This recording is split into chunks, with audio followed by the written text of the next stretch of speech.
प्रिय विद्यार्थियों, मैं डॉक्टर एमजेड खान से आचार्य भूगोल राजकीय कला महाविद्यालय कोटा कोटा विश्वविद्यालय कोटा के एमए फाइनल के पाठ्यक्रम अनुसार पेपर 6 ए कृषि भूगोल के हम एक महत्वपूर्ण टॉपिक पर पिछले वीडियो लेक्चर्स में चर्चा कर रहे हैं, जिसमें मुख्य रूप से हम कह सकते हैं जो वो टॉपिक है development of agricultural geography with special reference to India, या कृषि भूगोल का विकास भारत के विशेष संदर्भ में। इसमें हमने अब तक मुख्य रूप से कृषि भूगोल क्या है, इसका कैसे परिभाषित किया जा सकता है, इसकी प्रकृति क्या है या नेचर ऑफ एग्रीकल्चरल ज्योग्राफी क्या है, इस तरह से इसके क्या ऑब्जेक्टिव्स या उद्देश्य हैं और इसकी विषय वस्तु या जो स्कोप है वो इस एग्रीकल्चरल ज्योग्राफी का क्या है। और पिछले लेक्चर में हमने मुख्य रूप से प्रारंभिक काल से लेकर वर्तमान में जो हम कृषि भूगोल एक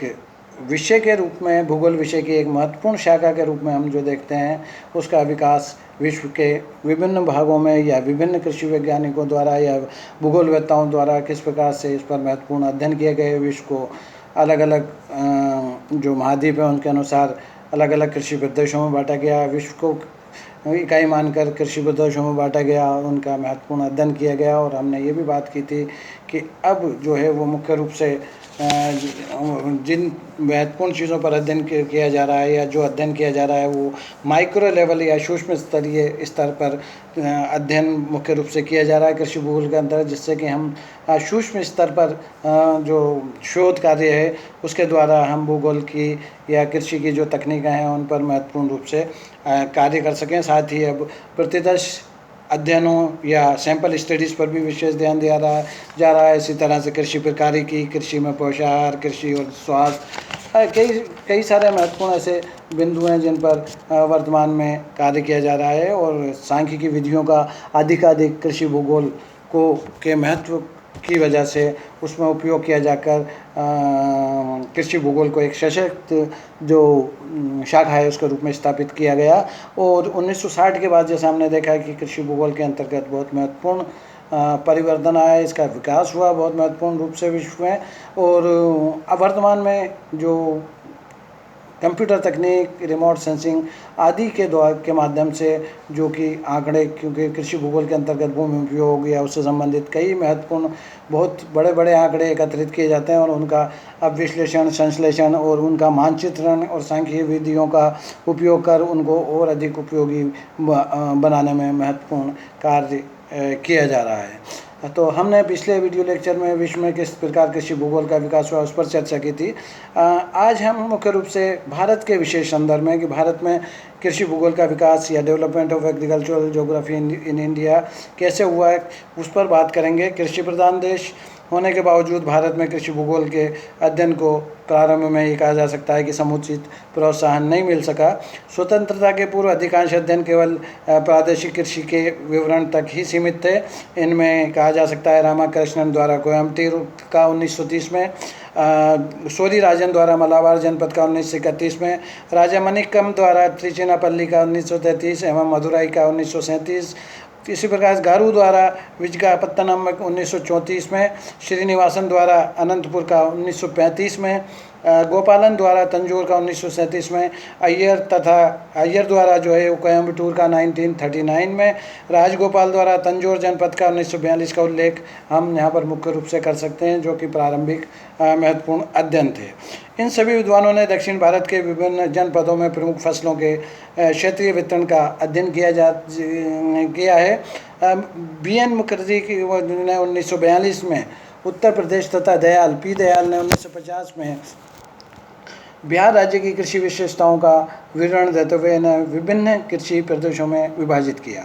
1941 में SP चटर्जी ने भारत के कृषि भूमि उपयोग सर्वेक्षण हेतु भूगोल वेत्ताओं को आगे बढ़ने के लिए एक तरह से प्रेरित किया, जिसके लिए प्रोफेसर शफी ने समुचित तकनीक और ठोस सुझावों का परामर्श दिया। 1966 में। इस बीच कृषि अर्थशास्त्र की भारतीय समिति ISAE ने रीडिंग्स एंड लैंड यूटिलाइजेशन 1957 में इस नाम की पुस्तक का प्रकाशन किया, जो कि एक महत्वपूर्ण कार्य था। 1950 के बाद भारत में कृषि भूगोल की विषय सामग्री, उपागम और विधि तंत्र में जो है वो महत्वपूर्ण परिवर्तन देखा गया, जिसके कारण भूगोलवेत्ताओं ने जनसंख्या एवं खाद्य समस्या, जिसमें हम मुख्य रूप से कह सकते हैं SP चटर्जी ने 1952 में,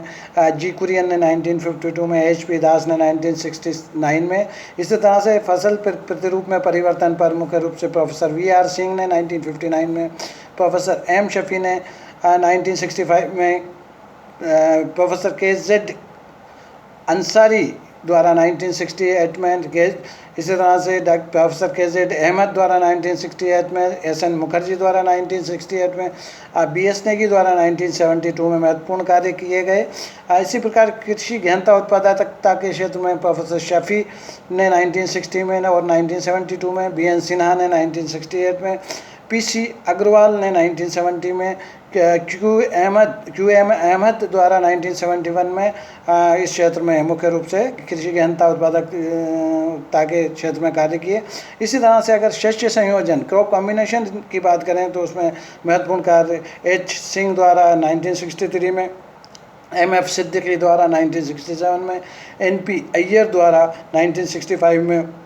और माजिद हुसैन द्वारा 1972 में फसलों का संकेंद्रण एवं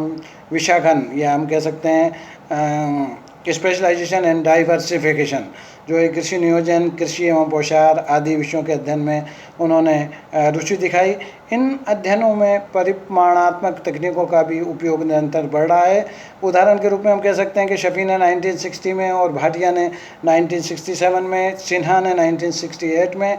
VR सिंह ने 1970 में और जसबीर सिंह ने 1972 और 1984 में, इसी प्रकार सुरेंद्र सिंह ने 1994 में महत्वपूर्ण अध्ययन देखने को हमें मिलते हैं, जिसमें सांख्यिकीय विधियों का बहुत अधिक उपयोग हम देख सकते हैं या इनका प्रचुर उपयोग देखा जाता है। भारत में कृषि भूगोल के क्षेत्र में एक महत्वपूर्ण उपलब्धि 1976 में कृषि पर राष्ट्रीय आयोग का गठन है, जिसके तत्वावधान में देश में कृषि की उस स्थिति पर कई रिपोर्ट प्रकाशित हो चुके हैं। राजस्थान राज्य स्तर पर इसी प्रकार के एक monograph rainfall and cropping pattern का प्रकाशन 1976 में हुआ। इसी प्रकार भारत एवं उसके विभिन्न राज्यों में कृषि प्रतिरूपों के सम्यक विवरण हेतु कृषि एटलस भी प्रकाशित किए गए, जैसे agriculture Atlas of Rajasthan Sen द्वारा 1972 में और an agriculture Atlas of India by professor जय सिंह द्वारा जसबीर सिंह द्वारा 1974 में और एन एग्रीकल्चर जोग्राफी और हरियाणा बाई ये भी जसबीर सिंह ने 1976 में महत्वपूर्ण कार्य किए। हरित क्रांति, कृषि में बढ़ते पूंजी निवेश, कृषि को उद्योगों का दर्जा दिए जाने, कृषि के वाणिज्यीकरण आदि के कारण कृषि भूगोलविदों की या कृषि भूगोलवेत्ताओं की रुचि कृषि अध्ययनों में लगातार बढ़ी है। आज भारत में कृषि भूगोल विश्व स्तर के साथ तालमेल रखता हुआ विकासोन्मुख स्थिति में है, हमें ये कह सकते हैं। प्रादेशिक स्तर पर देखने पर हम पाते हैं कि भारत के कृषि भूगोल के प्रारंभिक विकास में दक्षिणी भारत के जो भूगोलवेत्ता हैं उनकी महत्वपूर्ण भूमिका रही है और इसको सुदृढ़ आधार देने में पूर्वी भारत के जो कृषि भूगोलवेत्ता हैं, जिनमें चटर्जी, दयाल मुखर्जी, उनका महत्वपूर्ण योगदान रहा है। और उत्तरी भारत में हम कह सकते हैं कि professor Shafi, Majid Hussain, professor Ammani, professor BB Singh, professor VR Singh आदि भूगोलवेत्ताओं का योगदान महत्वपूर्ण रहा है। और कृषि भूगोल के वर्तमान